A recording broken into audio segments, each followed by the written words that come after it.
Hey everyone, so I'm making breakfast and I thought I would share with you this really delicious hash recipe. It's very simple. All you need is a few gold potatoes and just microwave them and cube them, and then get your heat on high to medium high, and then you spray Pam down to keep it low fat. If you want to use oil, that's fine. It would probably taste better, but it's still flavorful with the seasonings if you just add Pam.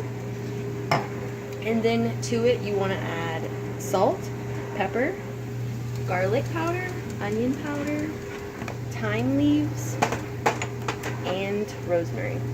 And I used fresh rosemary out of my garden because it's so much better that way. And it's very easy to grow, so you should try and grow it yourself. Anyways, so yeah, you just add all those and you do a little flip.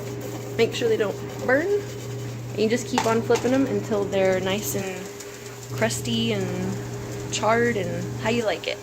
So I hope this helped and gave you an idea for your next breakfast. Have a good day. Bye!